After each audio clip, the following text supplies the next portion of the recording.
너희는 귀를 기울이고 내게로 나와 들으라. 그리하면 너희의 영혼이 살리라. 내가 너희를 위하여 영원한 언약을 맺으리니 곧 다윗에게 허락한 확실한 은혜이니라.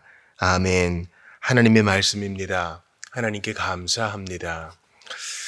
오늘은 웨스트민스터 소요리 문답 83, 84, 85문을 나누겠습니다. 문답을 들어보셔요. 83문입니다. 법을 어기는 모든 죄가 똑같이 극악합니까?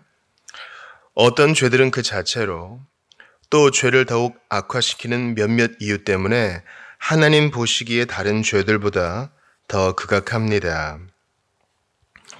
84문이에요. 모든 죄가 마땅히 받는 보응은 무엇입니까? 모든 죄가 마땅히 받는 보응은 이 세상과 오는 세상에서 하나님의 진노와 저주를 받는 것입니다. 85문이에요. 죄 때문에 우리가 마땅히 받아야 할 하나님의 진노와 저주를 피하도록 하나님께서 우리에게 요구하시는 것은 무엇입니까? 죄 때문에 우리가 마땅히 받아야 할 하나님의 진노와 저주를 피하도록 하나님께서 우리에게 요구하시는 것은 예수 그리스도를 믿고 생명에 이르는 회개를 하며 그리스도께서 우리에게 구속의 혜택을 전하는데 사용하시는 모든 외적 수단을 부지런히 사용하는 것입니다. 지금 이 죄에 대해서 지금 소요리 문답 2부에서 지금 얘기하고 있단 말이죠. 이거 1부에서 했는데요. 하나님께서 우리에게 믿으라고 하시는 것, 무엇을 믿으라고 하시는지 알려주는 1부에서 이미 죄론을 했어요. 인간론 할 때. 그래서 이 죄에 대한 인식은 기독론으로 넘어가죠. 이 죄의 문제를 해결하기 위해선 예수 그리스도의 인격과 사역을 믿어야 된다. 그래서 이제 사도신경에 농축되어 있는 성경의 요약을 우리가 봤잖아요. 그리고 그 구원의 은덕들에 대해서도 배웠죠. 그런데 이제 2부는 이제 믿은 사람들이 어떻게 행해야 될지 주께서 요구하시는 것을 알려주는 건데, 십계명 한 다음에 지난주 질문이 뭐였습니까? 이거를 온전히 지킬 사람은 없다. 그럼 다시 이제 죄론으로 돌아가는 거예요. 1부에서도 죄론, 2부에서도 죄론이면은 이거 뭡니까? 우리는 죄로부터 해방된 존재 아닌가요? 맞아요. 우리는 기억하셔야 돼요. 신자는 죄의 권세에서 완전히 해방된 자예요. 완전히 해방된 자라고요. 그러나 우리가 육체의 흑옷을 입고 있는 동안 죄의 실제 자체로부터 자유롭지는 않아요. 이 차이를 잘 극복하셔야 돼요. 그리고 인지하셔야 돼요. 어떤 분들은 나 예수 믿고 세례도 받고 신앙 고백도 했는데 왜 여전히 죄 짓지요? 맞아요. 신약 성경의 대다수를 쓴 사도 바울도 죄를 졌어요. 베드로도 말할 것 없고요. 왜 그런 거 하니? 우리가 인간의 사중 상태에서 네 번째 영광의 상태에 갈 때까지는, 즉 육신의 흑옷을 벗고 주님 품에 안식할 때까지는 우리는 죄와의 투쟁 가운데 있어요. 제가 이것을 비유로 한번 설명해 드릴게요. 철로 역정에 두려움을 주는 존재가 있어요.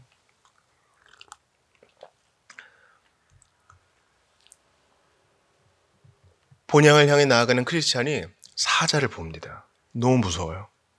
덜덜덜 떱니다. 아니, 그는 구속받은 자고 십자가 밑에서 죄짐을 벗은 자고 하나님의 부르심을 받은 자잖아요. 근데 무서워요. 그러니까 사자의 실제 자체는 없어지지 않은 거예요. 근데 자세히 보니 쇠사슬에 묶여 있어요. 그러니까 크리스찬이 일부러 가까이 가서 물어봐 하지 않는 이상 공격하지 못해요. 으르렁 대거나 무서운 눈빛을 보낼 수는 있겠죠. 우리는 죄의 권세에서 온전히 해방된 존재입니다. 사자는 우리를 물지 못해요. 주께서 그 이빨을 뽑으셨습니다. 그리고 묶어 놓으셨습니다. 그런데 2부에서 왜 죄 얘기를 또 합니까? 맞아요. 우리가 세례받은 사람으로서, 구속받은 사람으로서 여전히 두려워하고 여전히 돌아왔던, 출발했던 장망성을 보면서 저기가 좋지 않았을까 하는 생각에 빠지기 때문입니다. 첫 번째 상태인 아담은, 타락하기 전 아담은 완전히 죄를 안 지을 수 있었어요. 그러나 우리는 세 번째 단계의 사람으로서 죄와 싸우고 성령의 힘을 힘입어서 죄를 거부할 수 있으나 완전하지는 않다는 것을 기억해야 돼요. 그래서 제가 일부러 오늘 세 개를 묶었어요. 82와 83만 하면은 이거 너무 84까지만 하면 너무 괴롭거든요. 85문에서 이 요리문답의 저자들은 어떻게 나아갑니까? 그래서 주께서 우리에게 주신 것이 무엇입니까? 그래서 우리에게 주신 것이 뭐라고요? 믿음과 회개의 외적인 수단이다 이거예요. 먼저 82문을 보세요. 82문 3문이 좀 어둡고 83, 4문이 좀 어둡고 85문이 밝아요. 자, 먼저 83문에서 법을 어기는 모든 죄가 율법이죠. 하나님의 말씀의 법을 어기는 모든 죄가 똑같이 가각합니까? 그렇기도 하고 아니기도 하죠. 왜냐하면 모든 죄는 다 일반이니까. 모든 죄는 다 사망에 이르는 죄니까. 그런데 실제적으로 성경에서 차등을 두는 것처럼 설명하는 구절이 있어요. 먼저 에스겔에 보면은요. 크게 가증한 일을 성소에서 벌어지는 일, 그것을 보여준다 그래요. 다시 큰 가증한 일을 보리라. 에스겔 8장에서 말하고 있거든요. 그리고 너는 이보다 더 큰 가증한 일을 보리라. 이런 성소, 성막, 성전에 보면은 층위가 있잖아요. 마당이 있고 번제단이 있는 곳이 있고 물두멍을 지나 성소 안이 있고 또 지성소가 있고 그 안쪽 깊숙한 곳에서 우상숭배가 벌어지고 있으니 더 가증한 일이 있다는 거죠. 또한 요한일서 5장 16절에 보면 누구든지 형제가 사망에 이르지 아니하는 죄 범하는 것을 보거든 구하라.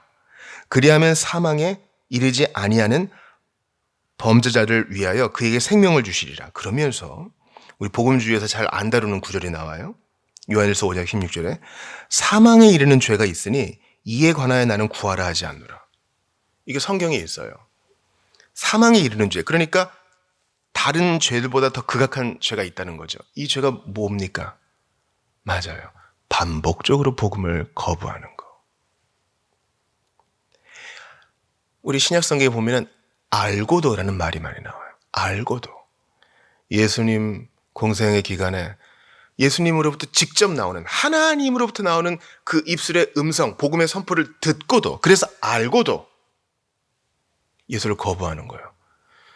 요즘 화요일마다 요한복음 공부하고 있는데 정말 충격적인 말씀이 많이 나와요. 예수님이 나사로를 살리시거든요. 죽은 지 나흘이나 되는 나사로. 예수님이 일부러 지체하세요.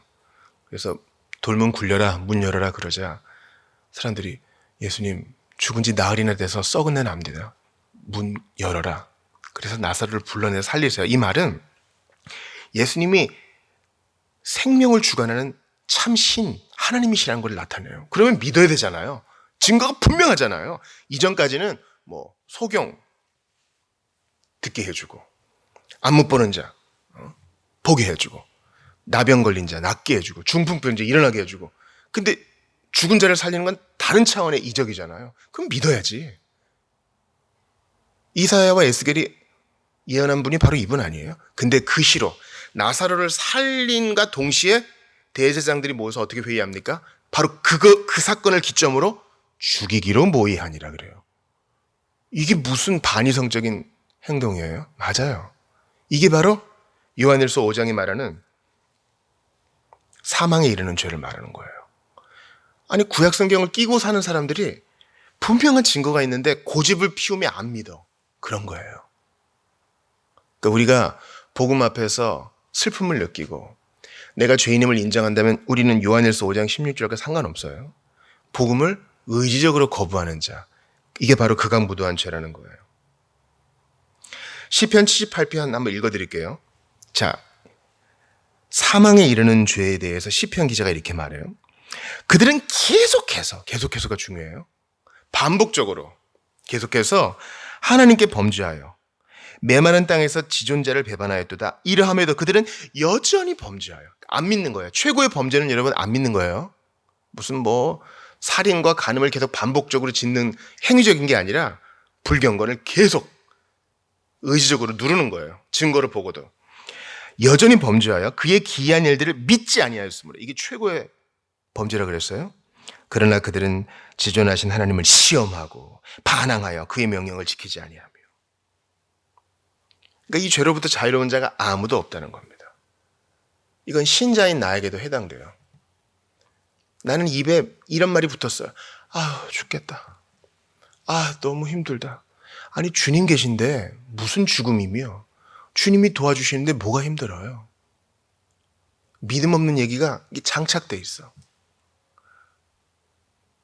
비신자처럼 생각하고 말하며 행동하는 거예요.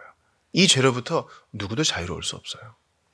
그런데 83호는 뭐라고 얘기합니까? 모든 죄가 마땅히 받는 보응은 무엇입니까? 그럼 이 죄는 죄의 삭은 사망이라 그랬으니까 합당한 보응이 있겠죠.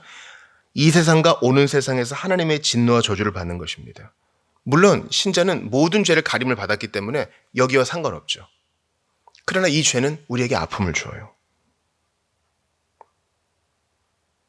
에베소 5장 6절 들어보세요. 누구든지 헛된 말로 너희를 속이지 못하게 하라. 이 헛된 말은 복음을 어그러뜨리는 거죠. 하나님 말씀을 그대로 전파하지 않고 에덴 동산에 침입했던 그 뱀이 하는 것처럼 하나님을 언급하는데 하나님이 정말로 그러시더냐, 다 먹지 못하게 하시더냐, 이렇게 말씀을 살짝 비트는 거예요. 뭐 기독교적인 용어를 다 쓰지만 이 거짓 선생들은 그래요. 이로 말미암아, 즉 너희를 속이는 이 헛된 말로 말미암아 하나님의 진노가 불순종의 아들들에게 임하나니. 이 불순종의 아들들은 계속 불순종하는 자들이죠. 근데 우리는 신자는 가끔 불순종하는 거예요. 이해가 되시죠? 비신자는 계속 불순종해요. 믿지 않음으로 말미암아 계속 불순종하나 신자는 가끔 불순종해요. 그래서 이 죄 때문에 아파요. 눈물을 흘립니다. 예레미야가 3장 39절 들어보세요. 살아있는 사람은 자기 죄들 때문에 벌을 받나니 어찌 원망하랴. 살아있는 사람 중에 비신자는 이미 살아있어도 지옥이에요. 근데 신자는 살아있을 때 범죄하면 주님이 징계하셔요. 이것은 지옥 가라는 채찍이 아닙니다. 그러면 안 되지. 부드럽게 타이르시는 아버지의 부성적 권면입니다. 이제 우리의 빛인 85문으로 왔어요. 자, 그러면 이렇게 실제적인 죄로부터 자유로울 수 없는 우리 신자는 과연 어떻게 살아야 되느냐? 여러분, 저는 참 놀라운데요. 요리문답 순서대로 하잖아요. 근데 이게 돌아오는 주일 설교의 예고편이고 전부예요. 그래서 좀 주일 설교를 어떻게 하나 고민인데 한번 들어보세요. 죄 때문에 우리가 마땅히 받아야 할 하나님의 진노와 저주를 피하도록 하나님께서 우리에게 요구하시는 것은 무엇입니까? 예. 이것은 비신자나 신자나 다 마찬가지예요. 아무튼 죄는 하나님이 혐오하시는 것인데 내가 하고 싶지 않아도 계속 이 죄의 굴레로부터 나를 얽어매니 나 이제 어떻게 해야 됩니까? 방법이 있어요. 들어보세요. 죄 때문에 우리가 마땅히 받아야 할 하나님의 진노와 저주를 피하도록 하나님께서 우리에게 요구하시는 것은 예수 그리스도를 믿고, 첫 번째 믿음, 이제 다음 주부터는 믿음과 회개, 은혜의 수단이 나와요. 요구하시는 것은 예수 그리스도를 믿고 생명에 이르는 회개를 하며 그리스도께서 우리에게 구속의 혜택을 전하는 데 사용하시는 모든 외적 수단을 부지런히 사용하는 것입니다. 그래서 오늘 요절이 뭐라 그랬어요? 이사야 55장 3절. 여러분, 라이브톡이 이제 기능을 안 해요. 오늘부터 안 돼요. 그래서 이제 라이브를 켜놨으니까 라이브에 참여하신 분들 이사야 55장 3절 들어보세요. 자, 너희는 귀를 기울이고 내게로 나와 들으라. 자, 저 따라해 보세요. 너희는 귀를 기울이고 내게로 나와 들으라. 시작. 너희는 귀를 기울이고 내게로 나와 들으라. 그 다음, 그리하면 너희의 영혼이 살리니. 시작. 그리하면 너희의 영혼이 살리니. 놀라운 말씀이죠. 이 전후관계를 분석하면 어떻게 돼요? 귀를 기울여 하나님의 말씀을 듣고 그 영원한 언약을 듣고 믿으면 산다는 거예요. 우리에게 요구하시는 게 있죠. 자, 기독교에 침입한 거짓 가르침을 제가 하나 알려드릴게요. 한 번 구원은 영원한 구원이 반은 맞고 반은 틀리다 그랬어요. 설명이 필요한 거라 그랬어요. 그런데 캐직 사경회로부터 비롯된, 그 이전부터도 있었지만 아주 잘못된 가르침은, 여기 한 낙담한 성도가 있어요. 여러 가지로 몸부림을 치는데 계속 안 돼. 그때 한 성숙하다고 자부하는 한 신자가 권면을 합니다. 아유, 계속 그러고 있어? 네가 하면 안 돼. 하나님이 하시게 해야 돼. 주님이 하셔야 돼. 넌 못해. 맞아요. 맞는 말이에요. 아멘이죠. 근데 그게 상황에 따라 해설이 필요하고 반은 맞고 반은 틀려요. 반은 틀리다는 것은 다 틀릴 수도 있다는 말이죠. 이런 말 진짜 많이 들었어요. 하나님이 하시게 하라. 캐직사경에 중요한 것이 바로 수동적 성화예요. 자, 우리가 처음에 칭의받고 중생할 때는요, 수동적이죠. 내가 할 수 있는 게 없어요. 나는 그냥 믿는 거죠. 그리고 주님이 주시는 은혜를 그냥 받는 것밖에 없어요. 근데 우리가 은혜 받고 하나님의 자녀가 되는 순간부터 주님은 너의 손과 발을 놀리고 내게 나와 들어서 내 아들 예수 그리스도의 분량까지 자라가라라고 요구하셔요. 제가 참 싫어하는 말이 있는데요. TV에 자주 나오는 말이에요. 어떤 사람이 농담으로 이렇게 얘기합니다. 이미 베린 몸 더 버려봤자 뭐 더 나쁜 일이 있겠습니까? 이런 거예요. 이미 베린 몸. 신자의 삶에 이런 게 들어가면 안 돼요. 그러니까 보는 거 조심해야 돼요. 듣는 거 조심해야 돼요. 이미 버렸고 어차피 난 안 돼. 난 십계명을 다 못 지켜. 난 팔복을 다 실행할 수 없어. 그러니 시도조차 안 해. 우리 지난주에 완벽주의와 방종주의를 조심하자 그랬잖아요. 아니요. 주님이 우리에게 요구하시는 게 있어요. 안 되니? 안 돼도 와서 들어. 이사야 55장 3절이 분명히 얘기하잖아요. 안 되지? 포기해. 야, 너는 안 될 건가 보다. 포기해. 시작조차 하지 마. 주님은 이렇게 얘기하신 적이 단 한 번도 없어요. 뭐라 그러신다고요? 너희는 귀를 기울이고 내게 나와 들으라. 이사야 시대 깜깜했거든요. 깜깜했어. 나라가 이제 뭐 망할 지경이고 하나님이 징계의 매를 이제 대단하게 대실 때야. 예배 의식은 있어요. 근데 다 주님을 떠났어. 나중에 이사야 톱으로 켜서 죽임당한다 그랬죠. 사람들이 선지자를 환영 안 해. 그런 그들에게도 어차피 안 돼. 쟤들은 안 돼. 그런 사람들에게 주님 뭐라 그러세요? 그런 얘기하지 말고 와서 들어. 그러면 살리라 말씀하세요. 저희 선배님이 이런 말씀하세요. 세대통합 예배를 드리거나 중고등부 가르칠 때 애들이 되게 안 듣는 것 같고 태도 때문에 낙심하지 말아라. 10대 아이들, 청소년들의 특징이 있는데 안 듣는 것 같이 하면서도 다 듣는다.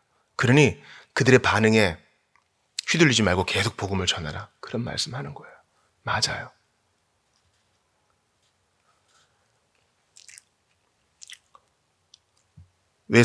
요한 웨슬리가 회심 전에 이 모라비아 교도들에게 상담을 합니다. 십자가가 느껴지지 않고 내가 회심하지 않은 것 같은데 어떻게 계속 설교합니까? 그때 한 지도자가 권면을 해요. 느껴질 때까지 계속 하십시오. 포기하지 말라는 거예요.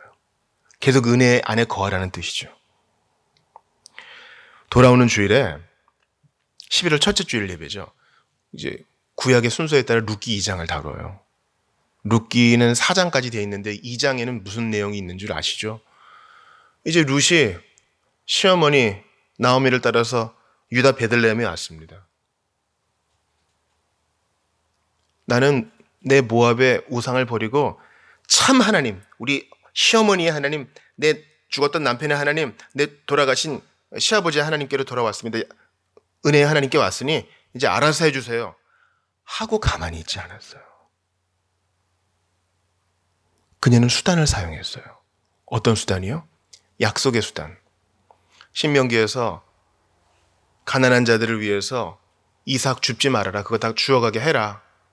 그 약속을 붙들고 그 수단을 사용하여 부지런히 줍습니다. 자기가 줍는 밭이 보아스의 밭이지도 몰라요. 허락을 득하고 부지런히 주어요. 저 소녀는 잠깐 쉬는 것 외에는 계속 줍습니다. 부지런히. 보아스가 밥도 줘요. 자기가 먹을 만큼만 먹고 시어머니를 위해 싸고 또 주어요. 부지런히. 기업 물을 짜가 좀 우리를 알아서 해주세요. 진짜 신앙인은 참 수동적으로 주님이 일하시는 것을 바라야죠. 난 오늘부터 기도만 하고 가만히 있겠습니다. 아니요. 부지런히 믿음과 회개, 은혜의 수단을 쓰는 거예요.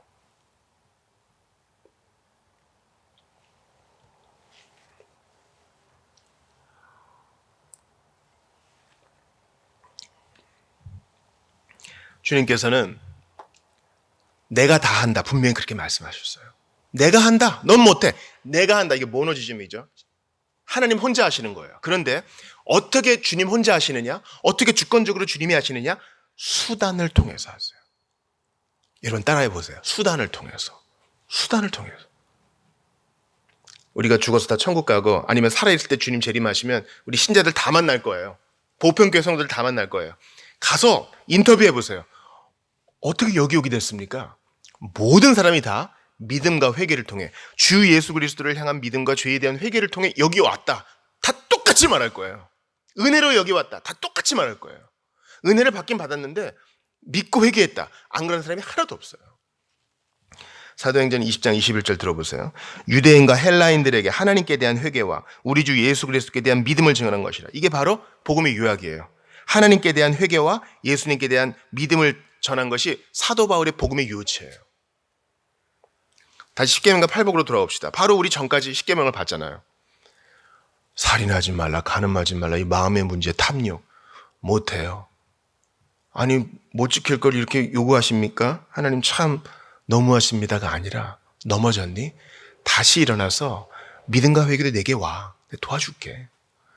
넘어졌으면 넘어졌다고 고백해. 그게 회개잖아요. 도와달라고 부르짖어. 그게 믿음이잖아요. 또한 구속의 혜택을 전하는 데 사용되는 모든 외적인 수단. 이건 이제 기도와 성례거든요. 기도해. 주님은 아무것도 없는 뜬구름 잡는 식으로 우리에게 은혜를 수여하지 않으세요. 수단을 주셨어요. 그러니까 성찬에 부지런히 참여하는 이유는 그게 은혜 받는 수단이기 때문이에요. 우리 예배 중에 설교가 긴 이유는 말씀이 은혜의 수단이기 때문이에요. 회심의 수단이기도 하고요. 아이들이 세례받고 지금 부족한데 세례받는다고 뭐 달라지겠어요? 아니요. 주께서 그 은혜의 수단을 세우셨기 때문에 하는 거예요. 나 기도해도 그냥 공중에 대고 소리치는 것 같은데 아니요. 그 기도를 통해 주님께서 우리를 점점 더 거룩하게 하셔요.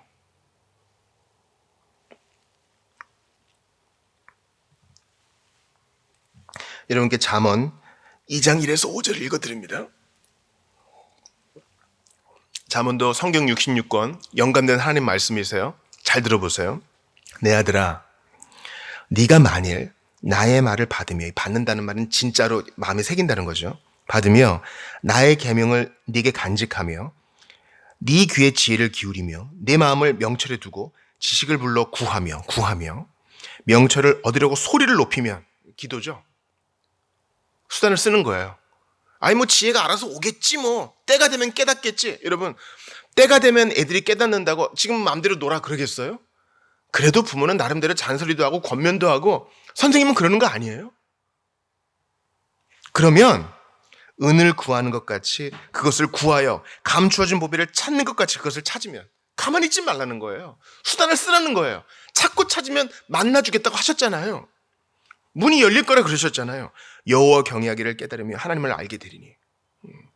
지혜를 얻고 하나님을 알게 되는 것도 주님께서 수단을 통해서 하시는 거예요. 학생들은 어떻게 좋은 점수를 얻습니까? 노력과 인내라는 수단을 통해서 얻어요. 그냥 기도해가지고 뚝 알약 받아먹으면 100점 맞고 그런 거 아니에요. 하나님은 수단의 하나님이세요. 우리가 어떻게 구원받았어요? 예수 그리스도의 십자가 보혈과 그 처참한 사형 현장에 피로 말미암아 그 수단으로 우리가 구원받은 거예요. 우리가 어떻게 구원받았어요? 믿음이라는 수단을 주님이 선물로 주셔서 구원받은 거예요. 하나님은 전지전능하시기 때문에 이런 거 없이도 우리 구원할 수 있어요. 말씀만 하셔도 그냥 구원받을 수 있잖아요. 말씀 안 하셔도 할 수 있잖아요. 주님은 생각만 하셔도 우리 구원할 수 있잖아요. 그런데 그 주님이 수단을 쓰세요. 예수님을 못 박았던 거친 사형된 나무 틀, 녹슨 못, 술에 취한 로마 군병, 배반한 제자, 이 모든 수단을 써서 우리를 구원하세요. 그리고 구원하신 주님은 여전히 수단을 쓰셔서 우리를 은혜 가운데 있게 하세요. 여러분, 이제 개척 12년 차가 저가고 있어요. 12년 동안 저는 계속 성경 많이 보라고 말씀드렸어요. 왜요? 성경 박사 만들려고요? 아니요. 바리새인들은 성경 박사여도 주님 배반했잖아요. 왜 성경 많이 읽어요?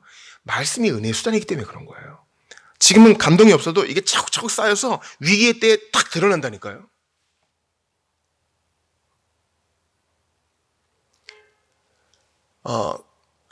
예수님을 모르시는 분들께 제가 권할게요. 여러분, 그냥 넉넉히 있지 마세요. 믿음과 회개 아니면 하나님 나라 못 가요. 그러니까 믿고 회개하셔야 돼. 그게 주님이 정하신 수단이야. 신자 여러분께 권면할게요. 여러분, 주일 성수 제대로 하셔야 돼요. 목사 좋으라고 주일 성수하는 거 아니에요. 주일 예배 한 달만 빠져봐요. 믿음이 반토막 날걸요. 우리는 수단을 써야 믿음이 견고하게 설 수 있어요. 어제 성경 봤다고 오늘 만족하지 마시고 매일 보셔야 돼요. 매일 보셔야 된다고. 운동선수는 매일 운동합니다. 학생도 매일 공부해야 감을 잃지 않고요. 근데 우리가 믿음의 여정에 있는데 가다 서다 하겠습니까? 그러니 오늘 주님이 우리에게 말씀하셔요. 수단을 쓰라. 어떻게 해요? 너희는 귀를 기울이고 내게 나와 들으라. 주님이 다 하십니다 하고 넉넉히 있었던 것 회개합니다. 여러분, 분명히 우리가 인생의 중요한 것을 결정할 때 모르는 게 있어요. 어느 분이 성경 공부하다가 저한테 물어보시더군요. 나를 향한 주님의 뜻은 무엇입니까? 몰라. 하나님이 갑자기 그 옛날처럼 환상 가운데 뿅 나타나서 A로 가라, B를 선택해라 이렇게 말씀하지 않으세요. 근데 우리는 그런 거에 너무 현혹되거나 답답해할 필요 없어요. 우리에게 분명히 알려주신 주님의 뜻이 있잖아요. 성경을 보고 기도하며 예배의 자리에 나와 주의 뜻을 구하며 기도하면 하나님이 환경 가운데 우리의 마음 가운데 분명한 지침과 인도를 줘요. 그걸 안 하고 모호한 주님의 뜻만 찾는 거예요. 우린 그런 인생 살지 말자고요. 분명한 주님의 뜻은 무엇입니까? 믿음과 회개를 주께 나아가 기도로 구하고 응답받는 거예요. 예수 믿는 것 얼마나 신나는 일입니까? 우리가 이 시간 좀 같이 회개하면서 기도할 때 믿음과 회개라는 수단을 주셨고 성찬과 기도라는 수단을 주셨는데 그거 내가 도외시하고 엉뚱한 데서 헤맸습니다. 죄 가운데 괴로워하기는 했지만 넉넉히만 있었습니다.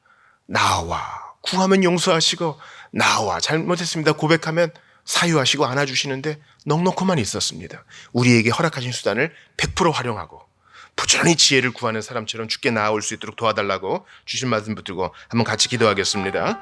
하나님께 감사합니다. 아버지 하나님, 나와라 금을 구하듯 찾으라 하셨는데 아버지 넉넉히 있었습니다. 룻은 담대히 밭으로 나갔는데 저희는 두려워서 아무것도 하지 못하는 어리석음을 범했습니다. 불쌍히 여겨 주시옵소서. 긍휼히 여겨 주시옵소서. 하나님 간절히 빌고 바라오니 우리 모든 주의 백성들에게 믿음을 배나 더하여 주시옵소서. 못한다 실패했다가 아니라 하나님의 은혜 주시면 할 수 있습니다. 믿음으로 나아가고 회개하는 자는 죄 문제에 삼지 않으심을 믿습니다. 믿음으로 나아가야 되는데 넉넉히 있었습니다. 불쌍히 여겨 주옵소서. 하나님이 활동하시는데 나는 활동 안 하고 넉넉히만 있었습니다. 게을렀습니다. 회개합니다. 주님, 복음을 거절하는 자들이 믿음과 회개로 부지런히 주님 앞에 나오게 하시고 기도로 주님 앞에 무릎 꿇게 하시옵소서. 신자들은 더욱더 성례를 귀히 여기게 하소서. 세례를 귀히 여기게 하시고 성찬을 귀히 여기게 하시며 말씀의 자리에 나오는 것을 부지런히 감당하게 하여 주시옵소서. 주님께 간절히 기도하오니 나의 완악함을 회개합니다. 교만하여서 주님께 나오지 못했습니다. 불쌍히 여겨주시옵소서. 이제 알게 해주셨으니 하나님은 내게 무거운 짐을 내려주신 것이 아니라 나를 괴롭히시는 주님이 아니라 나를 자라가게 하시려고 나로 하여금 복받게 하시려고 나로 하여금 더 예수 그리스도의 분량 이르기까지 자라게 하시려고 이 말씀을 주신 줄을 믿습니다. 실제적인 죄 가운데 벽 앞에서 주님을 부릅니다. 믿음으로 나아갑니다. 회개로 나아갑니다. 주님, 거짓 가르침과 메시지와 거짓 선지자가 횡행하는 이때에 바른 믿음으로 설 수 있도록 도와주시옵소서. 바른 믿음을 쓸 수 있도록 도와주소서. 범사에 회개하고 자백하게 하소서. 그리고 주님께 나아가게 하소서. 기도 아니면 우리는 살 수 없사오니 은혜를 더하여 주시옵소서. 함께하여 주시옵소서. 하나님이여, 나는 주님의 것이오니 어디 가겠습니까? 하나님이여 라고 원합니다. 모호한 주님의 뜻을 찾느라 이리 방황하고 저리 유리했던 것을 회개합니다. 분명한 뜻이 있는데 그거 무시하면서 이리저리 구름 찾듯이 헤맸던 것을 모두 회개하오니 긍휼히 여겨 주시옵소서. 긍휼히 여겨 주시옵소서. 하나님께서는 분명한 뜻을 보여주셨는데 나와 들어야 되는데 엉뚱한 거 들었습니다. 엉뚱한 거 보면서 쾌락을 쫓았습니다. 불쌍히 여겨주시옵소서. 하나님의 뜻 앞에 나아갈 수 있도록 도와주소서. 간절히 기도하오니 아버지 하라고 원합니다. 아버지 도와주시옵소서. 아버지 긍휼히 여겨주소서. 믿음으로 살 수 있도록 도와주소서.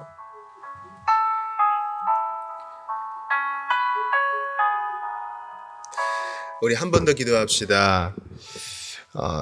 85문에 이렇게 돼 있어요.